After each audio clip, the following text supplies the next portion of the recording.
अब कहाँ कुछ लालो गुल में नुमाया हो गई। रोमानी लहजे के मुमताज़ तरक्की पसंद शायर सलाम मछली शहरी का असल नाम अब्दुस्सलाम तखल्लुस सलाम था। वह 1 जुलाई 1921 को उत्तर प्रदेश मछली शहर जिला जौनपुर में पैदा हुए।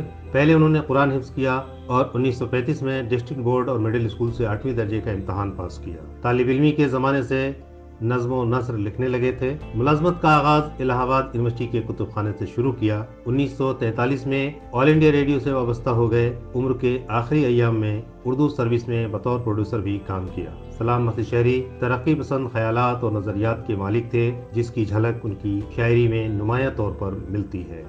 रोमानी शायरी में मुनफरिद राह निकालने वाले शायर सलाम मछली शहरी ने गज़ल और नज़्म दोनों असनाफ़ सुखन में तबाज़माई की। उन्होंने एक बिल्कुल नए तर्ज की रोमानी शायरी की। वो नौजवानों में बेपनाह मकबूल थे। उन्हें उर्दू खिदमात के एतराफ़ में पद्मश्री का एजाज़ दिया गया।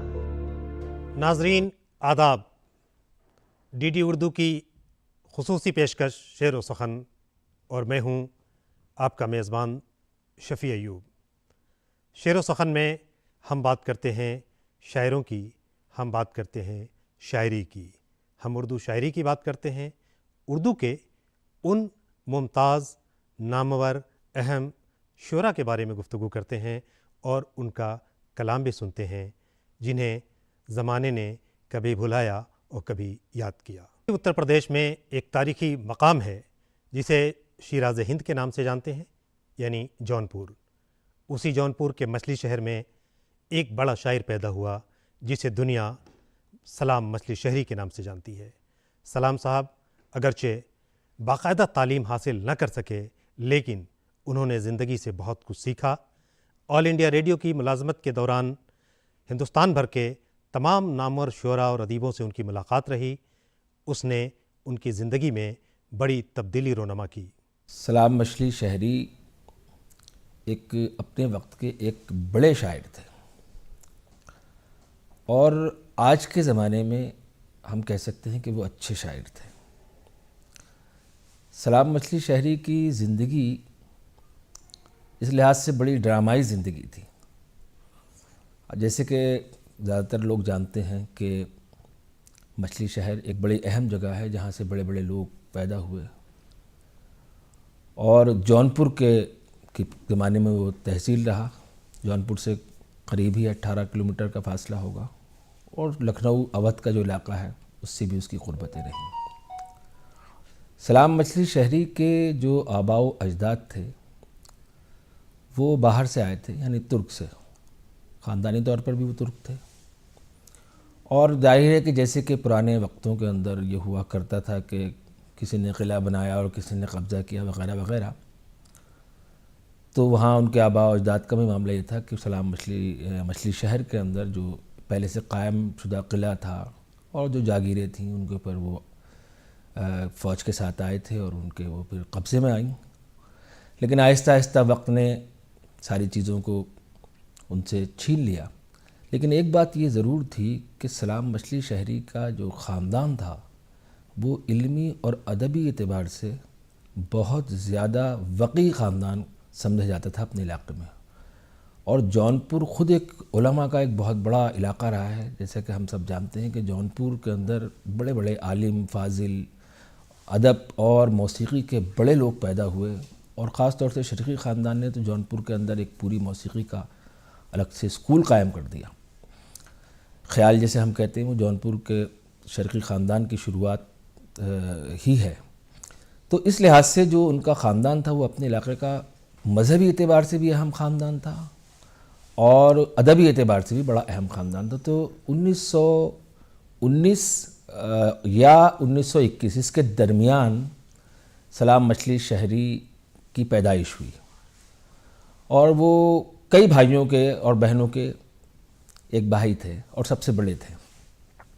चूँकि 1921 और 1919 का मामला यह है कि उस ज़माने में तारीख़ पैदाइश पर ज़्यादा ज़ोर नहीं दिया जाता था, तो जो उनकी सर्टिफिकेट की जो तारीख़ पैदाइश है वो 1921 है। लेकिन उन्होंने अपनी एक जगह लिखा है कि मेरे तारीख़ पैदाइश 1919 और कहीं 1920 लिखा है, तो बहरहाल वो इसी दरमियान उनकी पैदाइश हुई। लेकिन उनका जो ख़ानदान था ज़ाहिर है वो इल्मी एतबार से तो बहुत बुलंद था, लेकिन माली एतबार से वो इतना ज़बरदस्त नहीं था। लेकिन उनके आबा व अजदाद ने, उनके वालिदैन ने उनको पढ़ाया और उन्होंने इब्तदाई तालीम अपने ही मछली शहर से, अपने इलाके से हासिल की और उसके बाद में उन्होंने फैज़ाबाद और लखनऊ से तालीम मुकम्मल करी। सलाम मछली शहरी के कलाम में बला की दिलकशी थी। वो जो चेहरे थे हुस्न के तूफ़ान की तरह, वो जो चेहरे थे हुस्न के तूफ़ान की तरह, कमरों में चुप हैं कागज़ी गुलदान की तरह। गालिब के शहरे शाहिद व नगमा में हम सलाम, बिखरे पड़े हैं मीर के दीवान की तरह। आइए ये कलाम सुनते हैं खुसूसी तरन्नुम के साथ, मौसीक़ी के साथ।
सलाम मछली शहरी का कमाल ये है, एक तरफ वो अपनी रूमानी गज़लों के लिए जाने जाते हैं, दूसरी तरफ फ़िक्र अंगेज़ नज़मों के लिए जाने जाते हैं, और जब गीतों का मजमूआ पायल शाया हुआ तो उन्हें एक अहम गीतकार के रूप में भी कबूल किया गया, उनकी सताइश की गई।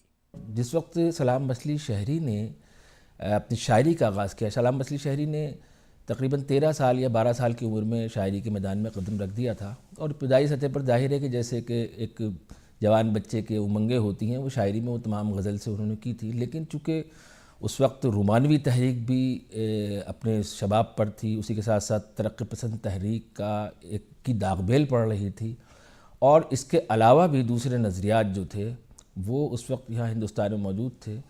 तो सलाम मछली शहरी इन तमाम नज़रियात की तरफ आहिस्ता आहिस्ता रवा दवा हुए। इब्तदाई सतह पर जैसे कि तरक्की पसंद शायरों का अक्सर रवैया रहा है कि वो रोमानवी रहे, और रोमानवियत जो थी वो तरक्की पसंदी से कहीं कहीं जुड़ी हुई थी, क्योंकि वो अंडू कर रही थी, क्योंकि रोमानवियत जो थी वो तरक्की पसंद तहरीक से पहले थी। तो जाहिर है कि उस वक्त हिंदुस्तान की जो तहरीक आज़ादी थी वो भी ज़ोरों पर थी, हुब्बुल वतनी भी ज़ोरों पर थी, तरक्की पसंद तहरीक भी ज़ोरों पर थी।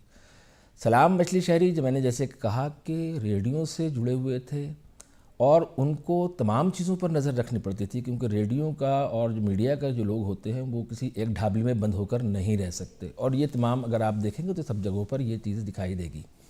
इसलिए इब्तदाई सतह पर वो तरक्की पसंदी से बड़े मुतासिर हुए, क्योंकि गरीबों की दुख दर्द की बात थी और सरमायादाराना निज़ाम की मुखालिफत थी, उसी के अंदर हमारी जो आज़ादी की तहरीक थी वो भी पिन्हा थी। तो सलाम मछली शहरी भी उसी की तरफ राग़िब हुए और उनके नज़रियात से उन्होंने इस्तिफ़ादा किया। लेकिन सलाम मछली शहरी एक ऐसे जहन के आदमी थे कि जो किसी एक नज़रिए और किसी एक तहरीक में के पाबंद नहीं हो सकते थे। यहाँ तक कि मैंने जैसे कि शुरू में कहा कि उनका ख़ानदानी बैकग्राउंड, और वो ख़ुद हाफिज़ भी थे, कुरान हाफिज़ भी किया था उन्होंने, तो कुछ सिपारे हिफ्ज़ किए थे। तो मज़हबी एतबार से वो बहुत जिसे कहते हैं बेदार आदमी थे, बेदार मग़ज़ आदमी थे।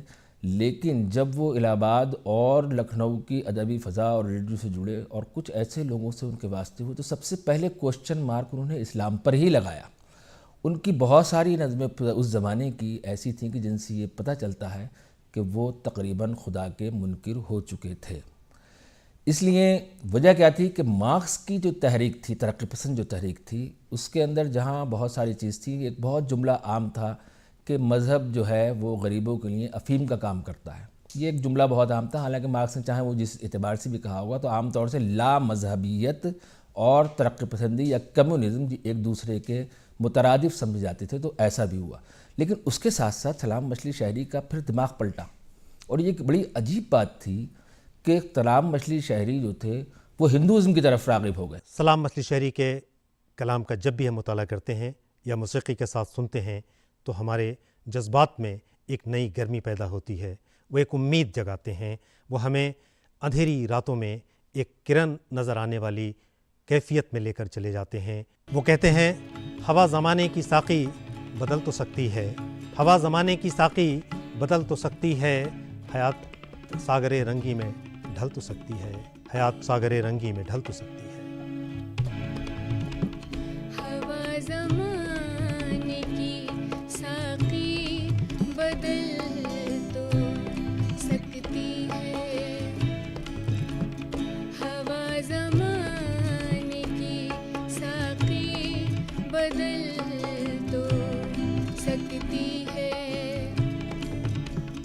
हयात सागरे रंगी में, हयात सागरे रंगी में ढल तो सकती है, हवा ज़माने की साक़ी बदल तो सकती है, सरे गरे सनी सधनी मदा गरे सनी सा, हवा ज़माने की।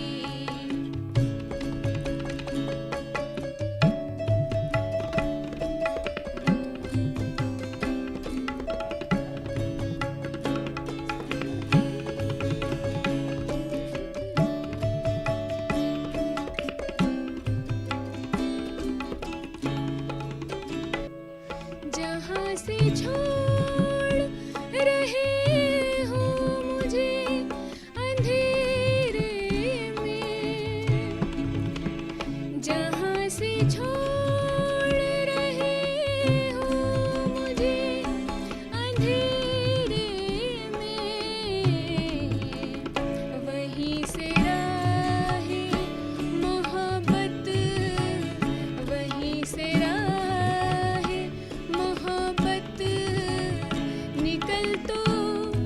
सकती है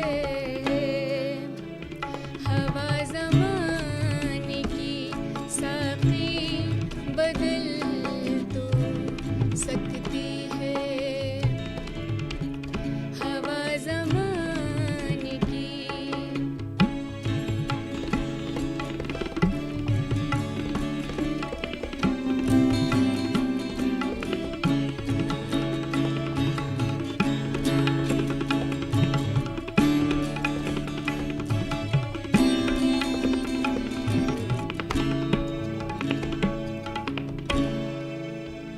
तेरी निगाहें करम की कसम है अब भी मुझे, तेरी निगाहें करम की कसम है अब भी मुझे। यही यकीन की दुनिया, यही यकीन की दुनिया बदल सो सकती है हवा ज़माने की साक़ी बदल तो सकती है हवा ज़माने की साक़ी बदल तो सकती है। हयात सागरे रंगी में, हयात सागरे रंगी में ढल तो सकती है हवा ज़माने की साक़ी बदल तो सकती है बदल तो सकती है बदल तो सकती है। सलाम मछली शहरी एक तरफ मुशायरों में मकबूल थे, एक तरफ मूसीक़ारों ने उनके कलाम को मूसीक़ी से सजाया, दूसरी तरफ जामियात में, यूनिवर्सिटी में सलाम मछली शहरी को पढ़ाया गया। सलाम मछली शहरी के कलाम पे PhD और MPhil की डिग्रियां हासिल की गईं। आइए ये भी देखते हैं कि माहिरीन इल्म व अदब क्या सोचते हैं और क्या समझते हैं सलाम मछली शहरी के बारे में। कि सलाम मछली शहरी अपने वक्त का बड़ा शायर था। बड़ा शायर इसलिए मैं कह रहा हूँ कि सलाम मछली शहरी ने जिस तरह की नज़में कहीं, और ये वो ज़माना है कि जब गज़ल जो है वो उसका रिवाइवल हो रहा है, और जहाँ पर हसरत भी हैं और जिगर भी हैं और दूसरे लोग हैं, वहाँ पर जोश मलियाबादी जिस तरह जैसे शायर भी हैं जो नज़म गो हैं, लेकिन ज़ाहिर है कि गज़ल अपने आप को बहुत ज़्यादा पावरफुल तरीके से आगे बढ़ा रही है। तो सलाम मछली शहरी ने नज़म को, फॉर्मेट को और नज़म को अवामी सतह के ऊपर लेकर आए, और सबसे ज़्यादा उनकी नज़में मुशायरों में पसंद की जाने लगी। इस बात पर बहुत सारे नाक़दीन जो हैं वो इस बात को तस्लीम करते हैं कि सलाम मछली शहरी अपने वक्त का सबसे अच्छा मुशायरे का शायर था। और सूरत हाल ये थी कि सलाम मछली शहरी की शोहरत और उनकी मकबूलियत इतनी थी कि जब चीन का ने हमला किया था हिंदुस्तान पर और ये चल रहा था, तो सलाम मछली शहरी ने एक मुशायरे में, और ये वो मुशायरे वो हुआ करते हैं जिसमें 10-10 और 20-20 हज़ार लोग हुआ करते थे, और सुनने वाले किस तरह के होते थे ये आज के मुशायरे नहीं हैं। तो सलाम मछली शहरी ने अपनी नज़म पढ़ते वक्त जो चीन और हिंदुस्तानियों की हिमायत में लिखी थी, तो उन्होंने ये कहा था कि मैं नज़म बाद में सुनाऊंगा, और अपनी जेब से कलम निकाला था और कहा था कि मैं इस कलम की नीलामी कर रहा हूँ, और जो सबसे ज़्यादा इसके पैसे देगा मैं वो कलम उसका होगा। तो बहरहाल बहुत बड़ी बड़ी बोलियाँ लगीं, और जो पैसा आया वो उन्होंने हिंदुस्तान के जो फ़ौजियों के फंड में उसको जमा किया। तो ये उनकी सूरत हाल थी। तो सलाम मछली शहरी बुनियादी तौर पर हुब्बुल वतनी से सरशार थे। हिंदुस्तान की अज़मत, उसकी जो खूबियाँ थीं, उसकी मशरक़ी तहज़ीब, ये उनके अंदर कूट कूट कर भरी हुई थी। तरक्की पसंदी से जहाँ वो मुख्तलिफ होते थे वो इसी वजह से होते थे कि तरक्की पसंदियत का जो कंप्लीट नज़रिया था या है वो इम्पोर्टेड नज़रिया था, यानी बाहर से मार्क्स हो या दूसरे वगैरह वगैरह, हमारे सामने उनके एक पैटर्न था। लेकिन सलाम मछली शहरी उससे मुख्तलिफ तरक्की पसंद होते हुए भी उससे मुख्तलिफ इसलिए थे कि वो हिंदुस्तानी तहज़ीब को सबसे ज़्यादा पसंद करते थे और मशरक़ी तहज़ीब के दिल दादा थे। उनकी नज़मों में जा बजा इस बात का इजहार मिलता है। उन्होंने खुसरो को जो है वो जब खराज अक़ीदत पेश की, उनकी पहली नज़म है और उसको खराज अक़ीदत पेश की है, तो उसमें किस तरह से उन्होंने हिंदुस्तान की तारीफ़। सलाम मछली शहरी ये भी कहते हैं कि फूलों के देश चाँद सितारों के शहर में, फूलों के देश चाँद सितारों के शहर में, बर्बाद हो रहा हूँ निगारों के शहर में। ये खूबसूरत कलाम डीडी उर्दू की खुसूसी पेशकश मौसीक़ी और तरन्नुम के साथ समाप्त फरमाएं।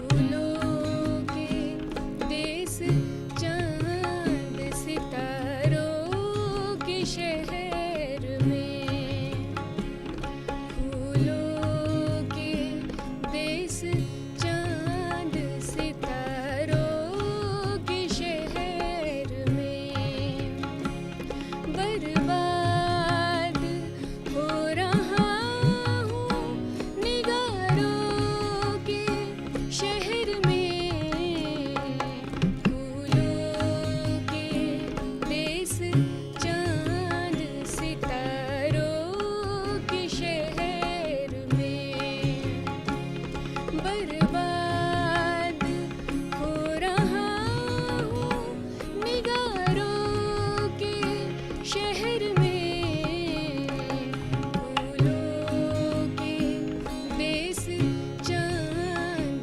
सितारों के शहर में।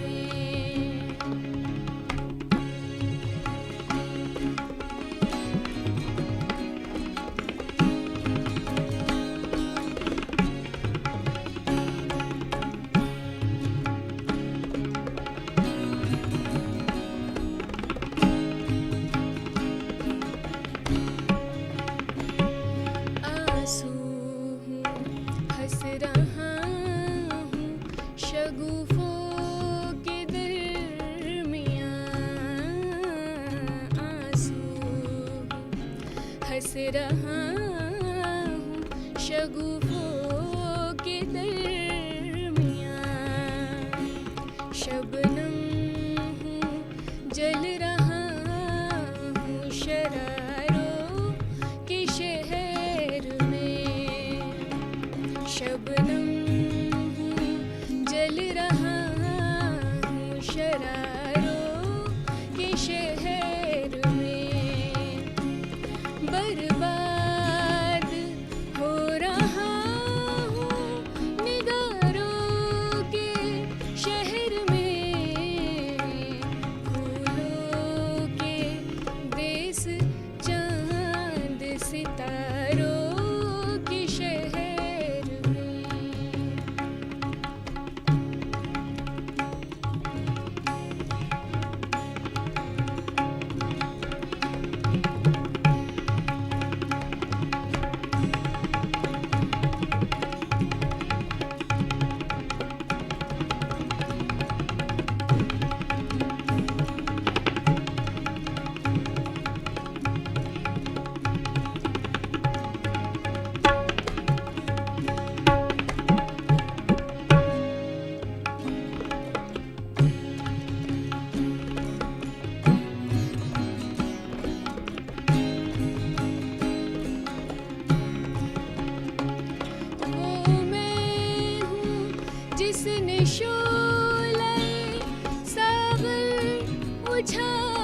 बस मैं बनूंगा खुसरवे मेहताबे सलाम, बस मैं बनूंगा खुसरवे मेहताबे सलाम।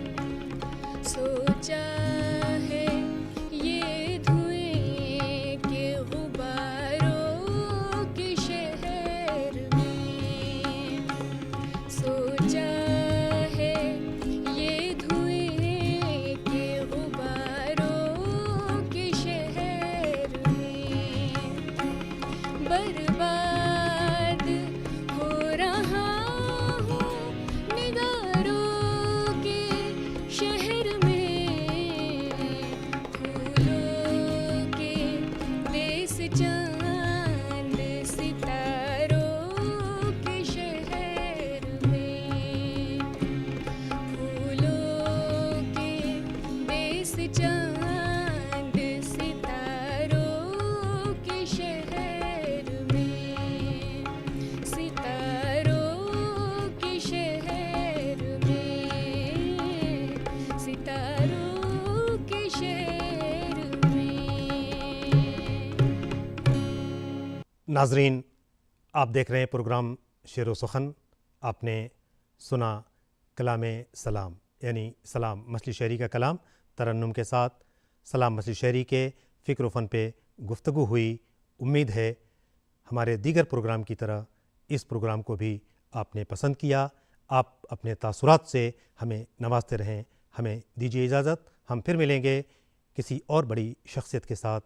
शुक्रिया।